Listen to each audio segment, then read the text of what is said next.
Good morning. Ngasigi video yeng minarase ngasi je thangje numit se number da haragana 93 leire aduga color use sobagi haragana black or purple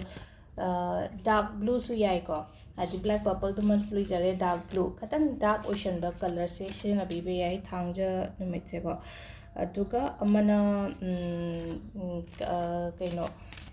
timing se ai card ki message yeng ba loiraga haijara she went up for the timing say.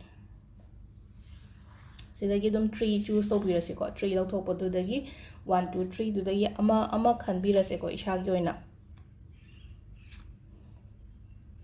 See the lady I get 3 cards say. A hamba sina hope thamo haiko future gidamakta hope thamo hope later gadi makhatana haitarago thabain khang tobo kopada keno tawridana ho ishada hope thamba faith thambiba haitarego aduga amana haidi renewal lakani basida ishai thanda haidi feel toropodo motivated oirapa positive oirapa loinamak haidi hiram khudimak tagi free oirapa gumba ishada adumba laigani blessings lakani shorgi kaigi chanbiba khotbiba haitare aduga amana mo kaino sina ko akhoigi second gi sina mo sida hairi se kaino haiba kan sida akhoigi hojik se aina changjaliba poche tangkhaidi henjale maning hanba yade changjan bion hai sida haidi sida akoina energy se pura drain tawbagi type ta ma tawre haidi tawning da amta ngammaroidrane oiraroidrane haibagi isha se the self doubting adagi worried oirapa adumaina laire ko sida laise ko haidi pura foundations mayam amsu laibodo haidi yaiga yadiga tawba yaiga yadiga haiba dumba khara laibagi aduga ahum suba sina amu delay oi ko khatang pau nungai bagumba adagi akoigi ideas oiro aina sum khalliba potse hai sida aina khanjariba potse ketang delay chappa oina oi adubu hai tare ko haidi isha sida keno lairise ko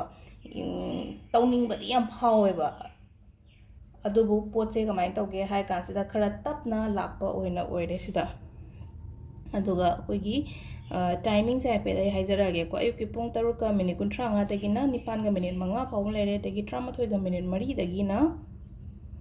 pung 3 minute 30 phawung lere adagi 9 minute 3 dagina pung 12 minute 35 phawung lere adagi 3 minute 33 dagina pung 5 minute 3 nongalamdagi sisina ngasigi oina afaba timing ado Saturday numitse cleansing tawbo kopa yamna phayena hairena cleansing gumba tawbiyo imung manung singdokpa khotokpa adagi salt water hapaga wai thokpiba irujaba phawbada salt water gumba sizinabiyo aduga kaino akoigi long karpur gumba mai thado adogi maikhu do phayeba adi phattaba remove tawba adagi obstacles remove tawba haitare ko ngasagi akoina long karpur ga thaba matamda adudagi chalakpa maikhu do adogi kaino do manin do phaba haitare imungda aduduna adu gumba tawbiba yai thangjana mitse ado sida laire ko ngasigi video se ma'am thank you